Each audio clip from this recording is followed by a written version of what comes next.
Radio Gabon, il est 13h.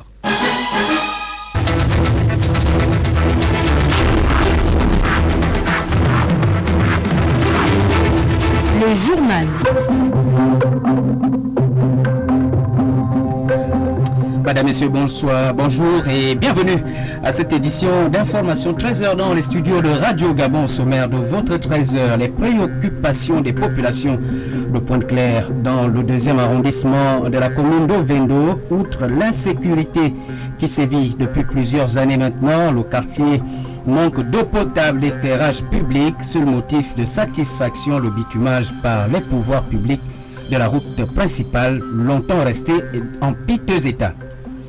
Également dans ce journal, la première ministre chef du gouvernement a été largement édifiée ce lundi sur l'état d'avancement des travaux de réhabilitation des voies d'accès du Grand Libreville par les entreprises adjudicataires commises par l'État. Voilà pour le sommaire de votre édition d'information.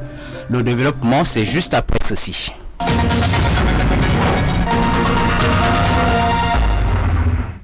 À la présentation de votre édition d'information, Bernadette Zanyi. Bonjour. Bonjour, Vibrian. En début de cette édition d'information, les commerçantes du marché de Venez-Voir, situé dans le 3e arrondissement de Libreville, rencontrent plusieurs difficultés au quotidien. Parmi ces difficultés figure le manque d'espace pour étaler leurs marchandises et la dégradation de la route. Le constat est de Marlise Rei-Goubika.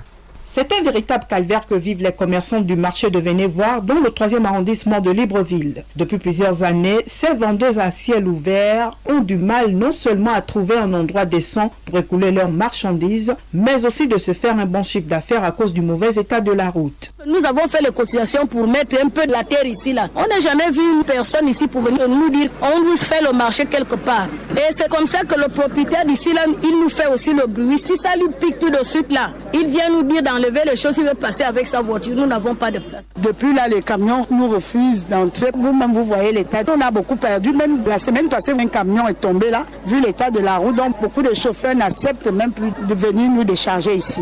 Vous voyez comment la banane est en train de pourrir. Si ça fait peut-être une semaine, 2 semaines en route, que les voitures refusent d'aller porter, on ne peut pas avoir un bon chiffre d'affaires. Face à cette difficulté, la présidente de la coopérative des commerçantes dit avoir interpellé plusieurs fois les autorités compétentes pour améliorer les conditions de circulation dans ce marché qui de jour en jour voit son bitume se dégrader. Becca Pirette. Au fur et à mesure, quand la voirie vient enlever la saleté, l'engin ne fait que creuser, mais la mairie n'arrive pas à remblayer. Il faudrait que la mairie mette un regard sur ça pour que la route soit praticable. On les a interpellés plusieurs fois, ils ne font pas cas. Nous sommes obligés de vous appeler pour que le gouvernement puisse mettre un regard sur ça. Parce qu'il faudrait qu'on trouve des sites là où on peut quand même amener les commerçants à exercer dans la tranquillité. La coopérative des commerçants de Libreville menace de bloquer les voies d'accès si leur chapelet de revendication n'est pas pris en compte.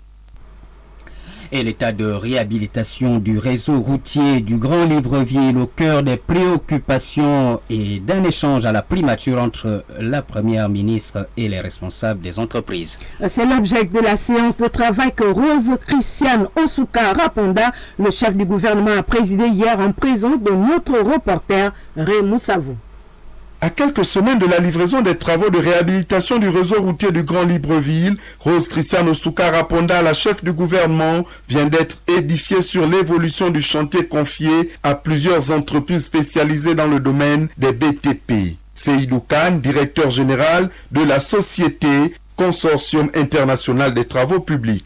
On a expliqué que les travaux sont finis à 80% de réalisation. Si nous avons relevé le défi qui nous avait été donné, puisqu'on livre les travaux avant la date prévue. La date prévue était de 4 mois, et là nous livrons les chantiers d'ici fin mars. Les réalisations, c'est des réfections, des voies, pas des constructions. Partout les voies sont dégradées. Bon, moi j'ai une linéaire de 13 km de voies dégradées. On est à Libandé, on est à Ovendo, on est à Melé, on est à Dibadiba, on est à Zaï, au Carrefour Zaïon. Des travaux réalisés sans grande difficulté. Il n'y a pas de problème à rencontrer puisque tout le monde attend circuler normalement dans Libreville. C'est vrai que nous avons causé quelques embouteillages, mais les populations n'ont pas manifesté négativement puisqu'ils attendent ces travaux-là. Pour rappel, une réunion du Conseil présidentiel présidée par Ali Bongo Ndimba sur les infrastructures avec les différents acteurs avait rappelé que la construction des infrastructures constituait un fondement du plan stratégique Gabon émergent afin de parvenir à l'émergence à l'horizon 2025. Pour atteindre ces objectifs et leur mise en œuvre, le Gabon s'est doté d'un cadre de planification des infrastructures dit schéma directeur national d'infrastructures.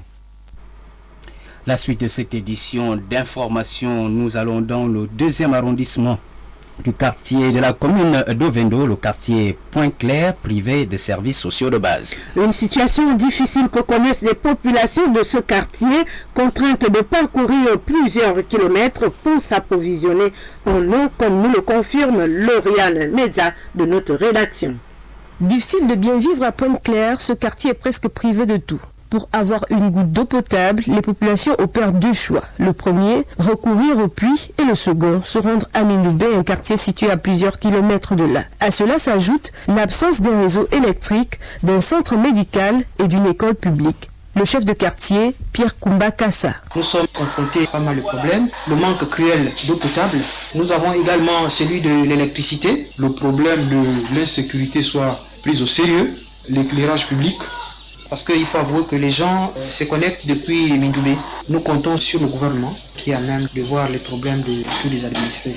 S'agissant du problème lié au trafic routier, les difficultés rencontrées seront bientôt un lointain souvenir. Les travaux d'aménagement et le bitumage de la route sont en cours d'exécution depuis quelque temps au grand bonheur des populations. Nous avons écrit, Dieu merci, nos doléances ont été haussées et on est vraiment très content de l'arrivée du goudron. Aujourd'hui, avec la route qui est goudronnée, nous avons désormais les plans d'eau. L'accès aux services de base, une priorité pour le gouvernement. Le cas du quartier Pointe-Claire dans le 2e arrondissement de la commune d'Ovendo devrait être pris en compte pour soulager de nombreux compatriotes. Toujours dans l'eau sociale, problématique d'eau de pluie à Libreville, cette eau recueillie par les populations présenterait une couleur noirâtre. Pour éclairer la situation et surtout fixer ses usagers, Elda Nelly Koumba s'est rapproché d'un spécialiste en eau et climat, suivant son reportage. Avec le manque d'eau courante dans de nombreux foyers de Libreville, les populations se ruent vers les eaux de pluie. Seulement depuis un certain temps, cette eau présente une couleur noirâtre. D'ordinaire incolore, les populations se demandent à quoi est dû ce phénomène. Le spécialiste en eau et climat, Brice Didier Koumba-Mabert. La première hypothèse à laquelle on peut penser, c'est qu'effectivement, l'accumulation des poussières qui se déposent même nous dans nos domiciles, nous le constatons. C'est-à-dire que lorsqu'il y a une pluie, les premières eaux recueillies à travers les toitures, les gouttières également, effectivement ont ce caractère noir, ce caractère trouble. Et par la suite, naturellement, si la pluie persiste, les prochaines eaux vont se présenter beaucoup plus claires. Et le lendemain ou le surlendemain, lors de la survenance d'une pluie, le phénomène est toujours constaté. Donc on peut penser qu'effectivement, dans la nature, il y a de plus en plus de poussières qui se déposent. À la question de savoir si cette eau serait impropre à la consommation, le spécialiste revient. Si elle est consommée, elle peut générer, elle peut apporter d'autres maladies, les maladies qu'on appelle les maladies hydriques. Ce qu'il faut, c'est de conseiller aux populations d'arrêter de consommer cette eau. Ce qu'il faut faire, nous, en tant que scientifiques, peut-être conseiller pour mieux comprendre le phénomène, pratiquer un certain nombre de tests. En entendant des tests sur quelques échantillons pour comprendre la nature noirâtre de cette eau de pluie et pour tenter de minimiser les risques de maladies liées à cette eau, le spécialiste recommande de pratiquer le système de filtre artisanal avec coton et compresse après l'avoir bouilli, à défaut du filtre industriel.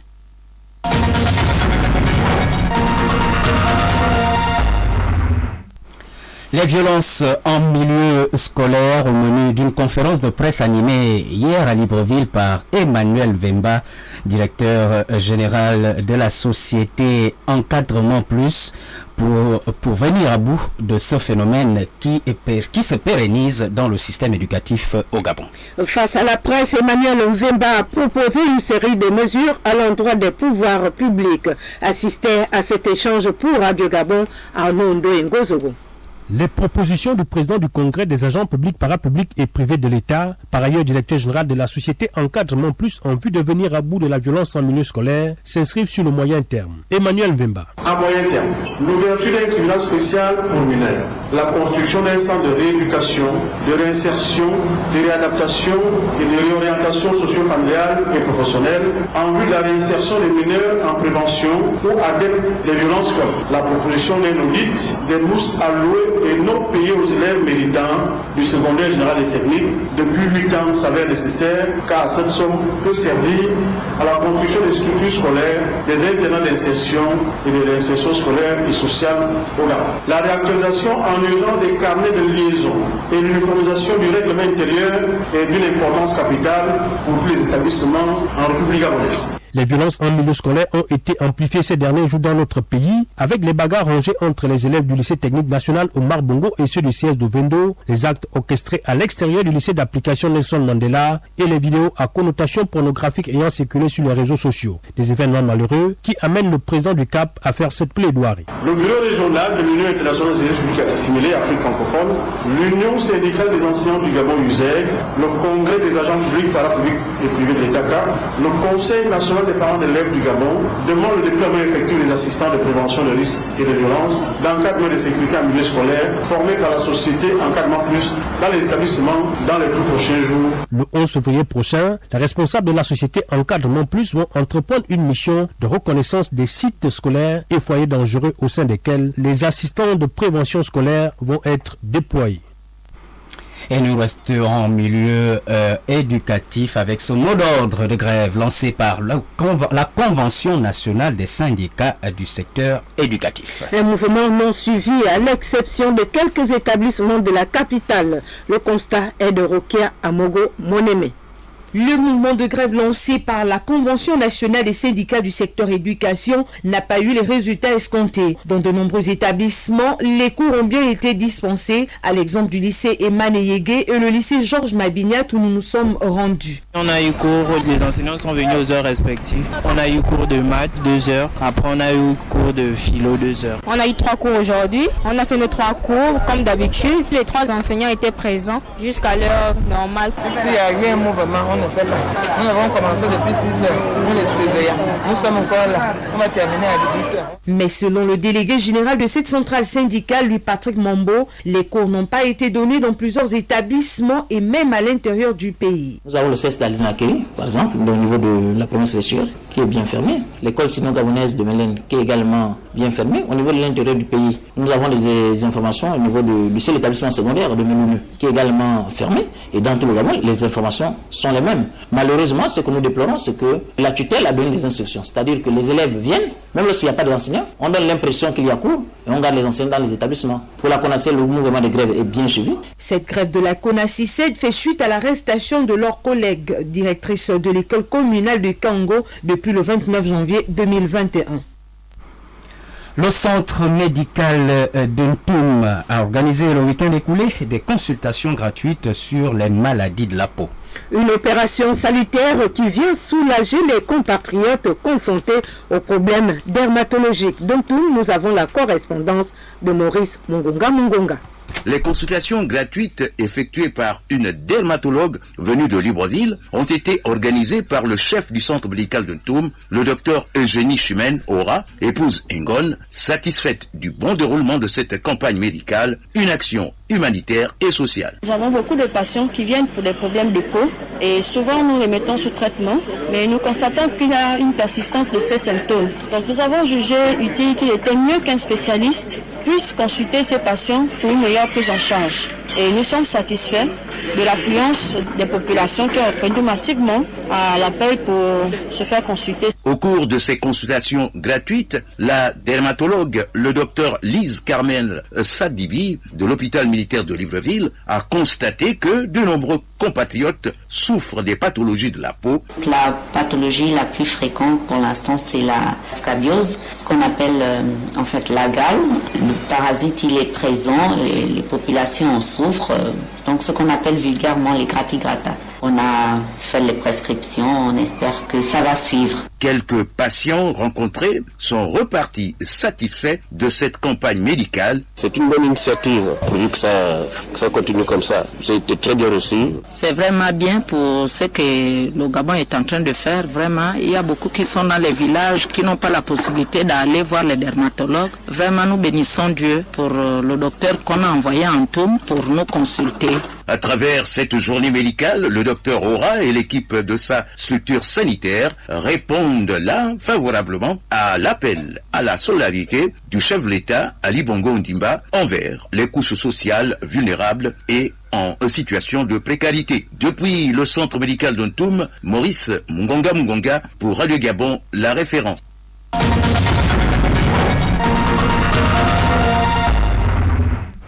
L'actualité hors de nos frontières, c'est avec vous, Caroline Assoumombe. Bonjour. Bonjour Bernadette. Nous commençons par le Soudan qui a un nouveau gouvernement après des mois de négociations. Un nouveau gouvernement qui comprend des ministres issus des différents groupes armés, notamment du Darfour.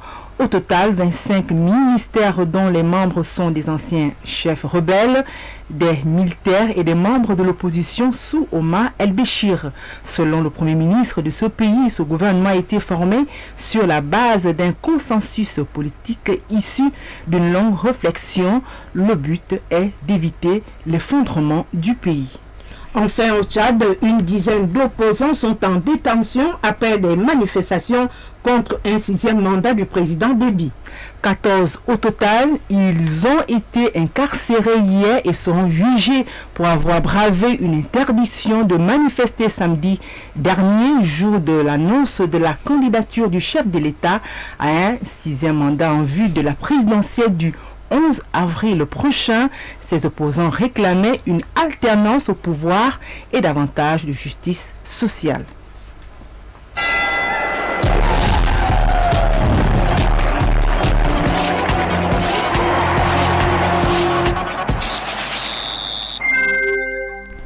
L'actualité sportive de ce journal porte la griffe d'Ulrich Poupangoy. Bonjour. Bonjour Bernadette. Nous commençons par ce contrat d'un an avec le club malien de Djoliba AC que vient de signer l'international gabonais Abdoulaye Merlin Tandjigora. L'ancien pensionnaire du temple sportif bourgeois de Mouila s'est engagé avec le club rouge et vert de la capitale malienne. Le milieu de terrain gabonais a connu 7 clubs en Europe. L'ancien joueur de l'US Vimy, club de 4e division en France, va connaître un nouveau challenge pour relancer sa carrière. On l'écoute, il est au micro de David Maguena. Le Djoliba, tout le monde sait en Afrique que c'est un grand club, c'est un club mythique. Je vais là où j'ai déjà un grand frère qui a ouvert la porte, le coach Satune Ibera, donc qui m'a approché et qui m'a exposé le projet. Il n'est pas mauvais de refaire un retour aux sources pour prendre un peu de grain et de repartir. Après mes pépins physiques, avec l'équipe nationale en 2017 au Maroc, j'ai eu beaucoup de mal à redémarrer. Pour moi, c'est un nouveau souffle que je viens prendre aussi et apporter aussi mon expérience à ces grands clubs qui ont le Djoliba. Un homme n'a pas peur des défis. C'est ce pari-là que je me suis donné. Je suis venu ici pour relancer ma carrière, pour rejouer au football. J'étais dans un championnat amateur en France qui a arrêté depuis des mois. Je me suis dit ça sert à rien de courir tout seul, d'être à la maison, alors que j'ai une opportunité de jouer tous les week-ends et de m'entraîner avec un coach qui a de la qualité. Et bon, je reste gabonais. Tout Gabonais est fier de défendre les couleurs de son pays. Si le compte sur moi, je répondrai toujours présent. Abdoulaye Merlin Tandjigora. Al-Ali ne jouera pas la finale de la Coupe du Monde des clubs de la FIFA. Les champions d'Afrique ont battu le Bayern de Munich par 2-0 avec un doublé de Robert Lewandowski à la 17e et 85e minute de jeu. Les champions d'Europe affrontent en finale les Tigres de Mexique où évolue le Français André-Pierre Gignac. Al-Ali se contente du match pour la médaille de bronze contre les Brésiliens de Palmeiras jeudi prochain. Et puis le CHAN 2022 va se disputer en Algérie. Initialement programmé début 2022, la prochaine édition du CHAN a été reportée en janvier 2023 afin d'éviter qu'elle se chevauche avec la CAN 2021 décalée en 2022. Les villes d'Annaba, Constantine, Alger, Oran et Blida accueilleront la compétition. Absente de l'édition qui vient de s'achever, l'Algérie devra briller à la maison. Et puis, depuis le début de l'année, la Fédération gabonaise de football est à pied d'œuvre dans la formation des entraîneurs et encadreurs dans les ligues provinciales, mais aussi la détection des jeunes talents. L'objectif est le développement du football gabonais. Écoutons Raphaël Nicodème Dzamba, directeur technique national. Nous avons, n'est-ce pas, un chronogramme de formation où pratiquement tous les mois nous sommes organisés pour que nous ayons la possibilité d'aller, n'est-ce pas, en province, parce que c'est pas évident de faire venir les gens de province pour ici, mais nous allons plutôt déplacer les instructeurs pour aller en province. Nous avons un programme tout à fait alléchant. Du côté aussi des équipes nationales, actuellement nous avons les jeunes de U17 qui sont en regroupement du côté de Bikele, qui sont en train de préparer, n'est-ce pas, leur match de Coupe d'Afrique, d'éliminatoire. Pour l'instant, les A sont au repos, mais ce sont, si vous voulez, ces matchs-là que nous attendons, des matchs des U17, que nous avons quelques petits soucis au niveau de la CAF ces derniers temps.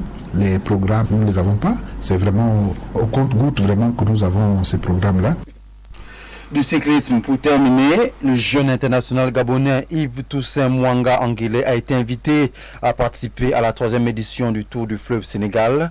Appelé à former une équipe, il a inscrit 3 compatriotes, à savoir Farel Orphée, Ornel Daril Mbatunkara et René Garon Dingui. Le 14 gabonais va concourir pour l'écurie française l'UC Kimperloise intéressée par le cyclisme gabonais. Une compétition qui va se tenir en mars prochain et se disputer sur 8 étapes. C'est sur ces nouvelles sportives que nous mettons un terme à cette édition d'information, mais avant de nous séparer, le rappel des titres. Nous avons parlé dans votre 13h les préoccupations des populations de Pointe-Claire dans le 2e arrondissement de la commune d'Ovendo. Outre l'insécurité qui sévit depuis plusieurs années maintenant, le quartier manque d'eau potable et d'éclairage public. Seul motif de satisfaction, le bitumage par les pouvoirs publics de la route principale, longtemps resté en piteux état. Également, dans ce journal, la première ministre, chef du gouvernement, a été largement édifiée ce lundi sur l'état d'avancement des travaux de réhabilitation des voies d'accès du Grand Libreville par les entreprises adjudicataires commises par l'État. Était à la mise en onde de cette édition d'information Thierry Ouagna, une édition d'information réalisée par Achille Mwanda Moussoti, Bernadette Zanhaï et moi, Vibrian Aseko Lomo. Nous avons présenté votre 13h. À demain à la même heure.